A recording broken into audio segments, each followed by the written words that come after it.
வாசிப்போம். லூக்கா எழுதின சுவிசேஷம் 15ஆம் அதிகாரம் 22வது வசனம். அப்பொழுது தகப்பன் தன் ஊழியக்காரரை நோக்கி, நீங்கள் உயர்ந்த வஸ்திரத்தை கொண்டு வந்து இவனுக்கு உடுத்தி இவன் கைக்கு மோதிரத்தையும் கால்களுக்கு பாதரட்சைகளையும் போடுங்கள். தகப்பன் சொல்றாரு, உயர்ந்த வஸ்திரத்தை கொண்டு வந்து இவனுக்கு என்ன செய்யுங்கள்? உடுத்துங்கள். எல்லாம் சொல்லுவோமா? உயர்ந்த வஸ்திரத்தை கொண்டு வந்து அவனுக்கு உடுத்துங்கள். என்ன வஸ்திரம்? உயர்ந்த வஸ்திரம். உயர்ந்த வஸ்திரம் தேவையா பாஸ்டர்? உயர்ந்த வஸ்திரம் தேவைன்னு சொல்லி யார் சொல்றா? அப்பா சொல்றாரு. உயர்ந்த வஸ்திரம் உனக்கு வேணும்னு சொல்லி அப்பா சொல்றாரு. 2-3 கிழிஞ்ச சேலை இருந்தா போதாதா பாஸ்டர்? 2-3 கிழிஞ்ச சேலை இருந்தா போதாதா பாஸ்டர்? ஏன் உயர்ந்த வஸ்திரம் தான் வேணுமா? எப்பா, உயர்ந்த வஸ்திரத்தை உடுத்தணும்னு சொல்லி யார் விரும்புகிறா? கர்த்தர் விரும்புகிறாரு. அதனால தான் நான் சொல்கிறேன், ஆரம்பத்திலிருந்தே நான் நல்லா இருக்கிறது அவருடைய சித்தம். எப்படியாவது 4 பேருக்கு முன்னால் நல்லா வந்துடணும், அதை விட்டுருங்க. அதான் ஆரம்பிக்கும் போது நான் சொன்னேன், அதை விட்டுருங்க. எப்படியாவது ஒரு வீடை கட்டிடணும், எப்படியாவது எப்படியாவதுலாம் வேணாம். நான் ஒரு வீடை கட்டுறது கர்த்தருடைய சித்தம். ஆமென். நான் நல்ல ஒரு வாகனத்தில் போகிறது கர்த்தருடைய சித்தம். என் பிள்ளைங்க நல்ல ஸ்கூலில் படிக்கிறது கர்த்தருடைய, என் பிள்ளைங்க நல்ல நிலைமைக்கு வர்றது கர்த்தருடைய சித்தம். என் பிள்ளைங்க நல்ல ட்ரெஸ்ஸை உடுத்துறது, நல்ல சாப்பாடை சாப்பிட்றது கர்த்தருடைய சித்தம். அப்போ தான் கர்த்தருடைய நாமம் என்ன செய்ய ஆரம்பிக்கும்? மகிமைப்பட ஆரம்பிக்கும். அப்போ தகப்பன் சொல்கிறாரு, எப்பா அந்த ரோட்டில் பிளாட்பாரத்தில் இந்த வருஷத்துக்கு ஒரு முறை தீபாவளிக்கு முன்னால் முதல் நாள் போட்டிருப்பாங்களே 50 ரூபாய்க்கு 100 ரூபாய்க்கு பிளாட்பாரத்தில், அதை அங்கே வாங்கி வச்சுருக்கிறேன். அங்கே பொட்டணமா அந்த தென்னந்தோப்புக்குள்ளே கட்டி போட்டு வச்சுருக்கேன். அதை எடுத்து பிரிச்சுட்டு என்ன செய்யுங்க, கொண்டு வந்து இந்த பயலுக்கு போட்டு விடுங்க. ஏன்னா இவன் பன்னி குடிசைக்குள்ள வந்து படுத்து எழுந்திரிச்சு வந்திருக்கான். பன்னி குடிசைக்கு போன பயலுக்கு எந்த ட்ரெஸ் தான் கொடுக்கணும்? அப்படிலாம் சொல்லவே, அவன் என் பிள்ளை, என் ரத்தத்துக்கு பிறந்தவன், என் குமாரன். இந்த வீட்டில் அவனுக்கு எல்லா உரிமை இருக்குது. அதனால பெஸ்ட்டான ட்ரெஸ்ஸை கொண்டு வந்து அவனுக்கு உடுத்துங்க. பெஸ்ட்டான ட்ரெஸ்ஸை, காஸ்ட்லியான ட்ரெஸ்ஸை அவனுக்கு கொண்டு வந்து என்ன செய்யுங்க? உடுத்துங்க. கர்த்தர் எதை விருப்பப்படுறாரு பார்த்தீங்களா? கர்த்தர் எதை ஆசைப்படுறாரு பார்த்தீங்களா? நீங்களாம் என்ன செய்யணும்? நல்ல ட்ரெஸ்ஸெல்லாம் உடுத்துன்னு செய்கிறாரு கர்த்தர் விருப்பப்படும். ஆகவே அதிக பிரசங்கித்தனம் பண்ணக்கூடாது. என்ன பிரசங்கித்தனம்? உங்கள் பாசையில் சொல்கிறேன், இந்த தலைப்புரட்டுத்தனமாக என்ன செய்யக்கூடாது. புரிஞ்சிருச்சா? ஹெட் வெயிட்னு சொல்லுவாங்கள்ல, தலைப்புரட்டுத்தனமாக பேசுகிறது. எதுக்கு எடுத்தாலும் ஆப்போசிட்டாகவே திமிருத்தனமாக பேசிகிட்டு இருப்பாங்க, பார்த்துருக்கீங்களா? அப்படி பேசாமல், கர்த்தாவே நீர் உயர்ந்த வஸ்திரம் சொல்லியிருக்கிறீன்னா நானும் உயர்ந்த வஸ்திரம் சொல்கிறேன், ஆமேன்னு சொல்கிறேன், அவ்வளோதான். நீர் நல்ல சாப்பாடுன்னு சொல்லியிருக்கிறீரா, உச்சிதமான கோதுமைன்னு சொல்லியிருக்கிறீரா, அப்போ உச்சிதமான கோதுமை தான் நான் விசுவாசிக்க போகிறேன். ரேஷன் கடை கோதுமை எனக்கு கிடையாது. எல்லாம் இருக்கிறீங்களா? அவர் என்ன சொல்கிறாரோ அதுக்கு ஆமேன்னு தோத்திரம் சொல்கிறது தான் கீழ்ப்படிதல். ஆப்போசிட்டாக பேசிக்கிட்டு பேர் என்னது? அதிக பிரசங்கித்தனம். அதிக பிரசங்கித்தனம் செய்யக்கூடாது, பண்ணலாம் கூடாது. ஆகவே பெஸ்ட்டை கர்த்தர் என்ன செய்கிறாரு? விருப்பப்படுகிற நல்ல ட்ரெஸ்லாம் நீங்கள் உடுத்திட்டு போகும்போது யாருடைய நாமம் மகிமைப்படும்? கர்த்தருடைய நாமம் மகிமைப்படும். கென்னத் கோப்லண்ட் பிரசங்கர் சொல்கிறாரு, ஒரு முறை அவர் ஜெபம் பண்ணுறதுக்கு அந்த ரூமுக்கு போனாராம் பாருங்க. அப்போ வந்து கர்த்தர் இருந்து பேசினாராம் பாருங்க. அவர்கிட்ட சொன்னாராம், கோப்லன், என் பிரசனத்துக்கு நீ வரும் பொழுது சும்மா ஏதாவது ஒரு ட்ரெஸ்ஸை போட்டு என்ன செய்யாத, என் சமூகத்துக்கு ஆராதிக்க வந்திருக்கிற, துதிக்க வந்திருக்கிற, என் கூட பேச வந்திருக்கிற. ஆமாம், கர்த்தருடைய பிரச்சனை எப்பயுமே நம்ம கூட தான் இருக்குது, ஒன்றும் பிரச்சனை இல்லை. நம்ம சைக்கிளில் போகும்போது, வண்டியில் போகும்போது, பஸ்ஸில் போகும்போது ஆண்டோட்ட பேசிட்டு தான் போகிறோம். ஆனால் சில வேளைகளில் தேவ பிரசனத்துக்கு வந்து கதவை பூட்டிட்டு யார் இல்லாதப்போ தேவ பிரசனத்தில் அமர்ந்து என்ன செய்ய ஆரம்பிக்கிறோம்? அவரோட நல்லா பேச ஆரம்பிக்கிறோம் ஃப்ரீயாக. அது சொல்கிறாரு பாருங்க. அப்படி என் பிரசனத்துக்கு நீ வரும் பொழுது ஏதாவது ஒரு ட்ரெஸ்ஸை போட்டு வராத, நல்ல ட்ரெஸ் என்ன செய்ய போட்டுட்டு வா. நீ வந்து ஒரு அசிங்கமான ட்ரெஸ்ஸை போட்டுட்டு போ, முதலமைச்சருக்கு முன்னாடி நிற்பேயா? நீ பிரதமருக்கு முன்னாடி நிற்பையா? என்ன மாதிரி ட்ரெஸ் கொடுத்துவாங்கன்றீங்க? பிடிக்க முடியாது. யாரை பார்க்க போகிறாங்களாம்? முதலமைச்சரை பார்க்க போகிறாங்களாம். அதனால் ஒரு வாரத்துக்கு முன்னாடி ஆயத்தமாகி ட்ரெஸ்ஸெல்லாம் அயன் பண்ணி புது ட்ரெஸ்ஸெல்லாம் வாங்கி சென்ட்டு கிண்டெல்லாம் போட்டு உடுத்தி என்ன மாதிரி உட்காரணுமோ அந்த அளவுக்கு என்ன செய்வாங்க? போய் என்ன செய்வாங்க? போய் அங்கே நிற்பாங்க. அருமையானவர்களே கவனியுங்கள். தேவ பிரசனத்துக்கு வரணும்னா எப்படியா போய் என்ன செய்கிறது? நீக்கிறது. ஆகவே தேவனுடைய பிள்ளைகள் சில காரியத்தெல்லாம் புரிந்து கொள்ள வேண்டும். கர்த்தர் எதை விருப்பப்படுகிறார், கர்த்தர் எதை ஆசைப்படுகிறார் என்பதை நீங்கள் கவனிக்க வேண்டும். அடுத்து சொல்கிறாருங்க, நல்ல பெஸ்ட்டான செப்பல் என்ன செய்யுங்க, இவனுக்கு என்ன செய்யுங்க, போட்டு விடுங்க என்று அவர் சொல்லுகிறார்.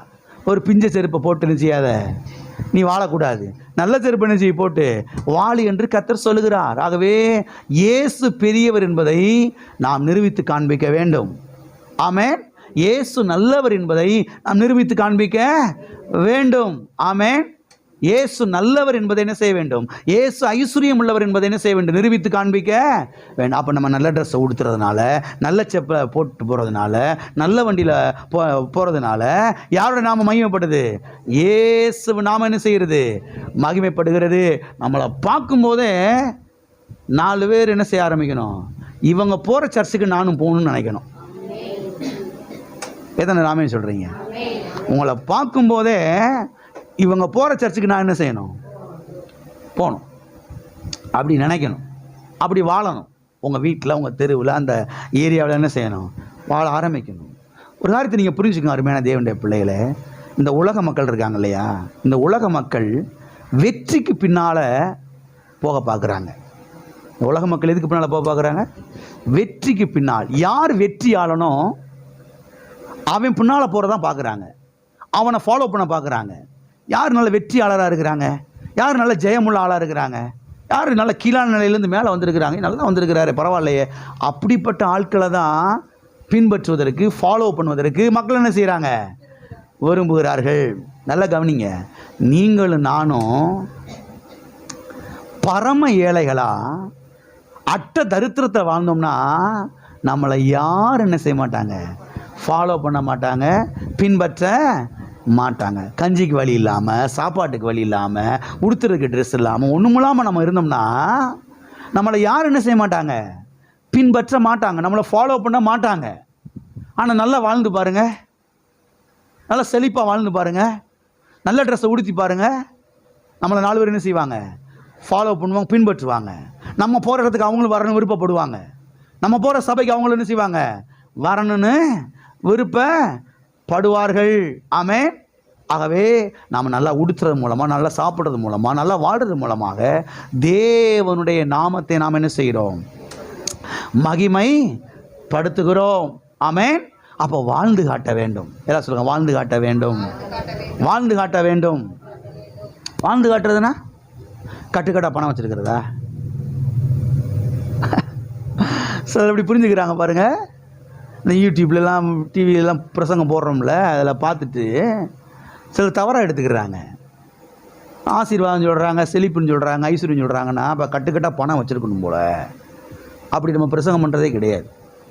கட்டுக்கட்டாக பணம் வச்சுருந்ததான் அது, அப்படி இல்லை. வாழ்ந்து காட்ட சொல்கிறோம். வாழ்ந்து காட்டுறதுனா எப்படி, கட்டுக்கட்டாக பணத்தை வச்சிருக்கிறது கிடையாது.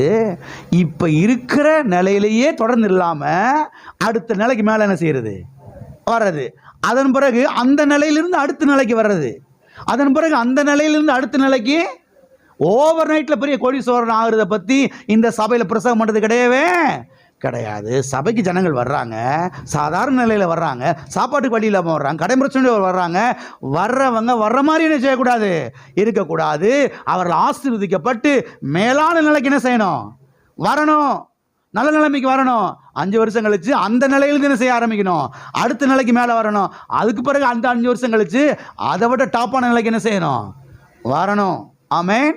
அப்படி வரும் பொழுது தான் கர்த்தருடைய நாமம் நம் மூலமாய் என்ன செய்ய ஆரம்பிக்கும், மகிமைப்பட ஆரம்பிக்கும். சத்திய வேதத்தில் இஸ்ரவேல் ஜனங்களை குறித்து நாம் பார்க்கிறோம். இந்த இஸ்ரவேல் ஜனங்களுக்கு பாருங்க, கர்த்தர் ஒரு தேசத்தை வாக்கு பண்ணினார். அந்த தேசம்தான் என்ன தேசம், கானான் தேசம். அந்த கானான் தேசம் எப்படிப்பட்ட தேசம், ஒரு முறை வாசிப்போமா? வாசிப்போம். உபாகம புஸ்தகம் 8ஆம் அதிகாரம் 8வது வசனத்திலிருந்து 10வது வசனம் வரைக்கும் தேவன் இஸ்ரவேல் மக்களுக்கு வாக்கு பண்ணினார் கானான் தேசத்தை. அந்த கானான் தேசம் எப்படிப்பட்ட தேசம், வாசிப்போம். உபாகமம் 8ஆம் அதிகாரம் 8ஆம் வசனத்திலிருந்து 10வது வசனம் வரைக்கும்.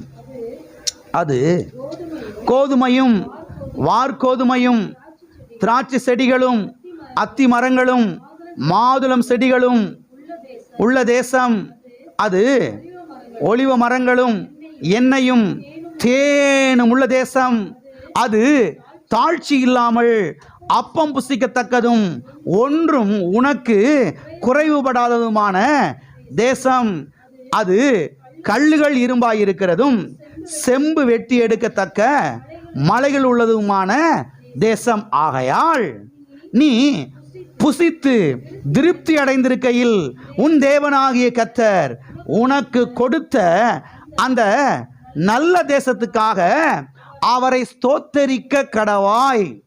அவரை என்ன செய்ய கடவாய்? அவருடைய நாமத்தை ஸ்தோத்தரிக்க கடவாய். அவருடைய நாமத்தை மகிமைப்படுத்த கடவாய். எதற்காக அவரை ஸ்தோத்தரிக்க கடவாய்?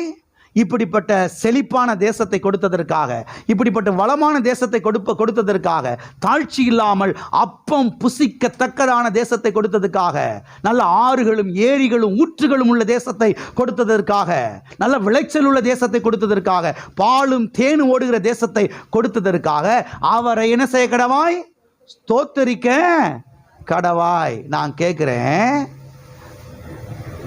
ஒரு பஞ்ச தேசத்தில், காஞ்சு போன தேசத்தில், விளைச்சலே இல்லாத தேசத்தில், அடுத்த நேரம் சாப்பாட்டுக்கு லாட்ரி அடிக்கிற தேசத்தில் கொண்டு போய் விட்டா ஸ்தோத்தரிக்க முடியுமா?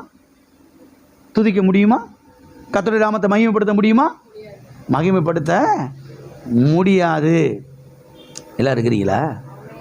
அப்போ கர்த்தர் எப்படிப்பட்ட தேசத்தில் கொண்டு வந்து என்ன செய்கிறார்? அவங்கள விடுகிறார். ஒருவேளை இப்படிப்பட்ட தேசத்தில் கொண்டு வரலைனா இவங்களை, இந்த இஸ்ரவேல் மக்களை கர்த்தருடைய நாமம் என்ன செஞ்சிருக்காது? மகிமைப்பட்டிருக்காது. கர்த்தருடைய நாமம் தூசிக்கப்பட்டிருக்கும். ஆகவே இங்கே இன்னும் சொல்கிறேன், கவனிங்க. பஞ்ச தேசத்தில், பசியான தேசத்தில் கொண்டு வந்து கர்த்தர் இவங்களை விட்டுருந்தாங்கன்னா கர்த்தருடைய நாமம் என்ன செஞ்சிருக்காது? மகிமைப்பட்டிருக்குது. அது கர்த்தருடைய நாமம் என்ன செஞ்சுருக்கோம்? தூசிக்கப்பட்டிருக்கும். அதுக்கு பேசாட்டில் அவங்க அந்த எகிப்து தேசத்தில் அடிமையாகவே இருந்திருக்கலாம். கொண்டு வராமல் அங்கேயே என்ன செஞ்சுருக்கலாம்? விட்டுருக்கலாம். கர்த்தர் இங்கே ஏன் கொண்டு வந்தார்னா, இந்த மக்கள் மூலமாய் இந்த உலக மக்கள் தேவனை அறிந்து கொள்ள வேண்டும். ஆமென். இந்த தேவன் மெய்யான தேவன், இந்த தேவன் ஜீவனுள்ள தேவன், இந்த தேவன் ஆசீர்வதிக்கிற தேவன், இந்த தேவன் செழிப்பான தேவன் என்பதை இந்த இஸ்ரவேல் மக்களை பார்த்து உலகத்தில் இருக்கிற எல்லா மக்களும் என்ன செய்ய வேண்டும்? அறிந்து கொள்ள. எனவே தேவன் கொடுத்த அந்த தேசம் செழிப்பான தேசம். அந்த தேசத்துக்காக நாம் அவரை என்ன செய்ய வேண்டும்? ஸ்தோத்தரிக்க வேண்டும். வாசிப்போம். யோவேல் தீர்க்கதரிசன புஸ்தகம் 2ஆம் அதிகாரம் 26வது வசனம். நீங்கள் சம்பூரணமாய் சாப்பிட்டு திருப்தி அடைந்து உங்களை அதிசயமாய் நடத்தி வந்த உங்கள் தேவனாகிய கர்த்தருடைய நாமத்தை துதிப்பீர்கள். என் ஜனங்கள் ஒருபோதும் வெட்கப்பட்டு போவதில்லை. உங்கள் தேவனாய கர்த்தருடைய நாமத்தை துதிப்பீர்கள். என்ன செய்வீர்கள்? எப்போ துதிப்பீர்கள்? ஈர துணியை எடுத்து வயிற்றில் போட்டுக்கிட்டா? நீங்கள் சம்பூரணமாய் சாப்பிட்டு திருப்தி அடைந்திருக்கையில். கர்த்தர் என்ன சொல்றாரு? நீ சம்பூரணமா சாப்பிட்டு திருப்தியா இருந்து என் நாமத்தை என்ன செய்யணும்? மகிமைப்படுத்தணும். ஆமென். எல்லாம் இருக்கிறீங்களா? அப்ப கர்த்தர் எதை விருப்பப்படுறாரு? நீங்க சம்பூரணமா சாப்பிட்றத விருப்பப்படுறாரு. நீங்க திருப்தியாய் சாப்பிட்றத விருப்பப்படுறாரு. நீங்க நல்லா இருக்கிற விருப்பப்படுறாரு. அப்படி நீங்க நல்லா இருக்கும்போது யாருடைய நாமம் மகிமைப்படும்? கர்த்தருடைய நாமம் மகிமைப்படும். இப்போ எல்லாரும் என்னை கவனிங்க. நாம் சம்பூரணமாக சாப்பிட்டு திருப்தி அடைஞ்சிருக்கும் போது நம்மளை சுற்றின்னு இருக்கிற ஜனங்கள்லாம் பார்க்குறாங்க. பார்த்து அவங்க என்ன சொல்கிறாங்க? இவர்கள் தேவன்தான் மெய்யான தேவன். ஆமென் அப்படின்னு சொல்லி இவங்க என்ன பண்ணுறாங்க? தேவனுடைய நாமத்தை மகிமைப்படுத்துகிறாங்க. எப்போ? நாம் நல்லா இருக்கும்போது, நல்ல வீட்டில் குடியிருக்கும்போது, நல்ல சாப்பாடை சாப்பிட்டு வாழ்ந்துருக்கும் பொழுது நம்மளை பார்க்குற ஜனங்கள் எல்லாம் யாருடைய நாமத்தை மகிமைப்படுத்துகிறாங்க?